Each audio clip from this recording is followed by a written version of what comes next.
and welcome to In Business Talks 2. We're excited to welcome you to our bonus episode, the Friday Fix, episode 22. Gosh, have we done 22 episodes? 22 already, yeah. Time flies when you're having fun, doesn't it? Does. We are your hosts, Tracey and Ian Earl, founders of In Business, a networking and business support community. And together, we are In Business. Every Friday we'll be discussing a business-related subject with either one of our wonderful In Business networking members or a fellow business owner, who'll be sharing their advice, thoughts or knowledge on a particular topic. This week it's us, when we're talking about the return of face-to-face networking.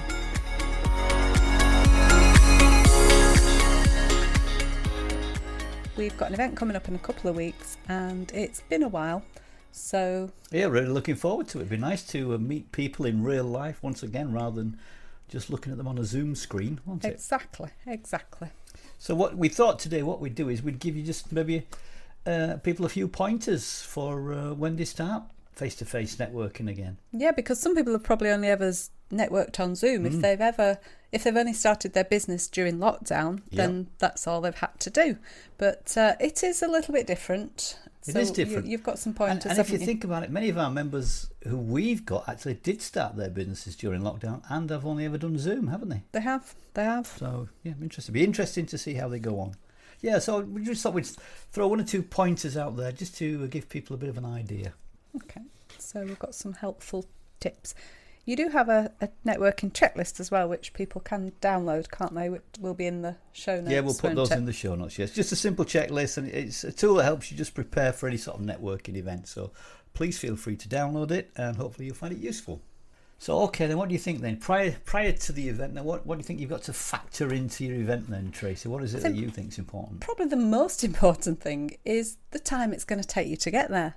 Obviously, on Zoom, you just click your computer and within a matter of minutes, seconds, you're in the room. But if you've got to drive somewhere, you've obviously got to take that into account. There might be traffic, your car might not start, anything, lots of reasons. Yep. So just factor that in before you go to the event. And I think it's a good idea if you are new to networking and you're particularly nervous about attending an event, try and get there a bit earlier if you can, so that you're one of the first people in there, then other people are arriving when you're already there. It's not as nerve-wracking as walking into a big room full of people. I've done it myself. The first time I went networking, I walked into a room about 30, 40 people and I nearly ran away. It's really daunting. So you better get in there early, because as the people come in and grab the coffees or whatever, you can just naturally have a chat and a conversation with them at that point. So it's good to get there early. That would be my first tip of the day, that one. So do you think there's something that you need to think about before you attend the event? Yeah, I think it's important before you go to any event that you think about why you're going. What is your why? And I'm going to quote my favourite book here by Simon Sinek, Start With Why. Really good read. Have a read of that first. And that helps you pin down what your why is, why you're in business. And then also think about why you're networking as well, because that's important. I think we talked about that in an episode a few months ago, didn't we, about your why for networking. Yeah. I guess it's the same whether you are on Zoom or whether you are in person. The why, you've still got the same why, I would think. Yeah, definitely. And I think before any event you need to think about things like who are you looking to connect with, and that's why the why helps. Who are you looking to connect with? What does your ideal client look like? Do you know that? That's important. What does your ideal client look like? And perhaps have you created some sort of elevator pitch as well? That's important. You need to create yourself some sort of simple 60-second elevator pitch, or less than that if you can make it nice and so succinct. you're not caught on the hop. Yeah, something like that. Good. What about things to take? Have you got any suggestions for what to take? I would just simply take, the worst thing you can do at any networking event, as far as I'm concerned, is try and sell your product and service. You're just there we say this all the time. to make the connection. So I would say that something like, just take your business cards or a digital business card. They're quite good now, some new digital business cards. Yeah. Your business cards and a pen and maybe a badge with your name on. Often at some of the events you get badges anyway, but it's a good idea to have one made that you can carry around all the time if you're going to lots of these events as well. What would you not take? Definitely no. I wouldn't take brochures. I wouldn't take leaflets or flyers or basically any marketing materials. Yeah, people, it looks a bit bad, doesn't it? People don't want to be sold to. I mean, how many events have you been to, Tracey, now where people have had to actually come up to you and try to sell to you? What happens? You just switch off, don't you? The people go to sell more. You just, oh my God, here's another one. Yeah, it's awkward. You just feel like you're under pressure and Yeah, you don't know what to say, really. yeah. You don't enjoy the conversation, do you? It's all one-sided, isn't it? It's all about them. It is. It is. So don't It sell is. whatever you do. Mm-hmm. During the event, like we said before, arrive in good time. What about social distancing? How should we, Oh, that's factor that in? Yeah, 'Cause, social distancing. I suppose you've got to be aware of these things now, haven't you? yeah, don't encroach too much on other people's personal space is mine. Some people like to get in your personal space, and that might feel uncomfortable for you. You might not be ready for that.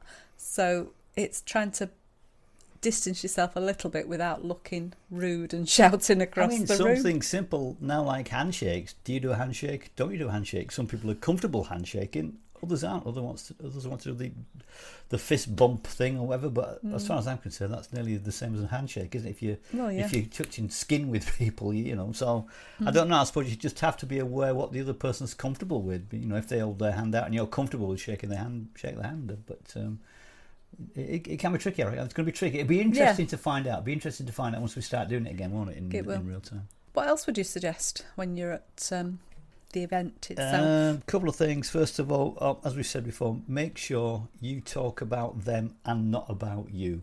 So you're really finding out about what they do, about their business, what their interests are. You're just trying to build up some nice rapport. And what's the saying? To be interesting, you have to be interested. Which is quite good. So, to be interesting, you have to be interested in what the other person has to say.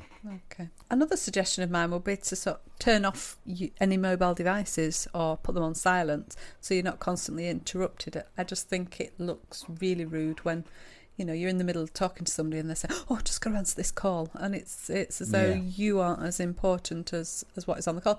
Maybe it's not. Maybe you're not as important as that, next sales call that's coming in. But I think if you're at an event, then give it your full attention would be my advice. Yeah, you're right. Focus on the person you're talking to and not on any other distractions that you might have, like reading text messages and things like that. It's just rude, isn't it? Be aware of it's just good manners, I think.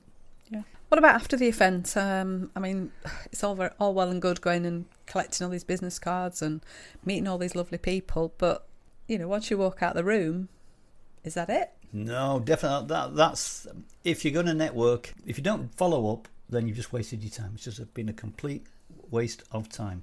The essential part about networking is always in the following up. So arrange to meet them after for a coffee. Have some sort of plan in place where you can contact people.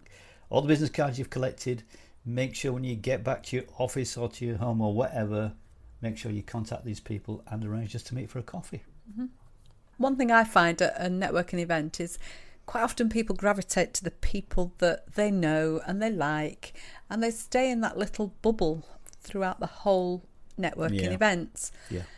And that's not really the point, is it? Not really. I mean, it's nice and comforting because you're not going to get too stressed. Are you talking to someone you know? But the idea behind networking is to meet people you don't know.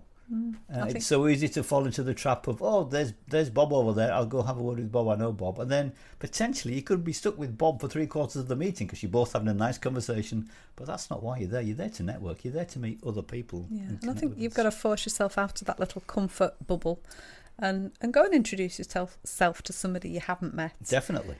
I know it's easier said than done. Definitely. But even if that was your aim, was just to speak to one new person each meeting, I think it would reap the rewards. Definitely, yeah. You should try and have some sort of target. Decide before you go how many people you're looking to speak to, new people you want to speak to at every meeting. Yeah. But most of all, enjoy the conversation. People are interesting and everyone has a story to tell. Don't dismiss anyone, is what I would say. You never know who they know. They could know your next biggest client. So just enjoy the conversation and connect with people. Mm-hmm. So if you'd like a copy of our simple networking checklist with loads of hints and tips on, then the link will be in the show notes. Yep. What else have we got? We've got the book, 52 Tips to help you improve your business networking skills. Yeah, which is a bit more in-depth. Yeah, there's 52 tips in there for you to read through and try some of the stuff out. That's quite useful. And that's available on... It's available at Amazon, all crap bookstores and charity shops. Just kidding. It's available on Amazon if you want a copy. Good. And lastly, if anyone wants to come along to one of our face-to-face networking events, the next one's on the 23rd of September, which is a Thursday morning, and it's at Pure Offices in Morley, just off junction 27 of the M62. Yeah, be good to see. Be good to see. The link to book is in there as well. And of course our online networking as well. If you're on the other side of the world somewhere and fancy an early morning, book online. Yeah, that'll be in there too. Well, we're almost at the end of this week's show. Thanks so much for joining us this week on our In Business Talks 2 Friday Fix. We hope you've enjoyed it. If you have, all we ask is that you simply tell a friend about the show. We'd really appreciate it. So until next time, this is Ian and Tracey, and together we are in business. Goodbye. Goodbye.